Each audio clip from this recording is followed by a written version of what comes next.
Hey all சிங்கப்பூரில் என் ஹஸ்பண்டுக்கு இன்னைக்கு லீவு, அதனால் நானும் ஆஃபீஸ் லீவ் போட்டுட்டேன். ஸோ இந்த ஒரு டேவை நல்லா என்ஜாய் பண்ணோம். ஃபர்ஸ்ட் மதியமாக சாப்பிட்றதுக்கு அஞ்சனாஸ் கிச்சன் ஜுராங் ஈஸ்ட்ல இருக்கிறதுக்கு தான் வந்தோம். இந்த ரெஸ்டாரண்ட் என்னோட ஆஃபீஸ் பக்கத்தில் இருக்குது. அது மட்டும் இல்லாமல் இந்த ரெஸ்டாரண்ட்டில் எனக்கு சாப்பிட்றப்ப ஏதோ நம்ம வீட்டில் சாப்பிட்ற மாதிரி ஒரு ஃபீலிங் இருக்கும். நாங்கள் இன்னைக்கு மீல்ஸோட ஒரு குலோப் ஜாமுனும் சிக்கன் டிக்கா வந்து ஆர்டர் பண்ணோம். குலோப் ஜாமுன் ஹாட்டாக சூப்பராக இருந்துச்சுங்க. லஞ்ச் முடிச்சதுக்கப்புறமா மூவிக்கு போயிட்டா என்ன மூவிக்கு போனோங்கிறத வீடியோ எண்டில் சொல்கிறேன். இன்னைக்கு எனக்கு அடிச்சதா ஜாக் பாட்டுங்கிற மாதிரி பாப்கார்ன் கிடச்சிச்சுங்க. சிங்கப்பூரில் நிறைய தேட்டரில் ஆக்சுவலி பாப்கார்ன் இருக்காது. இது வரைக்கும் நான் போன தேட்டர்ஸில் எதுலையுமே பாப்கார்ன் எனக்கு கிடைச்சதே இல்லை.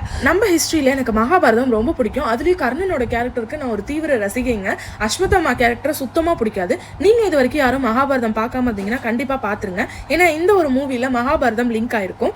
எனக்கு மகாபாரதம் ஸ்டோரியில் கர்ணனுக்கு அப்படி ஆனதை நினச்சி நான் ரொம்பவே ஃபீல் பண்ணுவேன். ஆனால் இந்த மூவியில் டேரக்டர் வந்து கர்ணனுக்கு உயிர் கொடுத்துருக்காரு. எனக்கு ரொம்பவே பிடிச்சிருக்கு. நான் ஈவன் பார்ட் 2க்காக ரொம்ப வெயிட் பண்ணுறேன். ஆனால் நான் இவ்வளோ நேரமும் வேறு எந்த மூவியை பற்றி பேசலைங்க, நம்ம கல்கி மூவியை பற்றி தான் பேசுகிறேன். இந்த தேட்டரில் டிக்கெட்டோட ரேட்டும் வந்து ரொம்ப கம்மியாக இருந்துச்சு. இதை பற்றி நான் என்னோட அப்கமிங் வீடியோஸில் சொல்கிறேன். Wait with love and next video.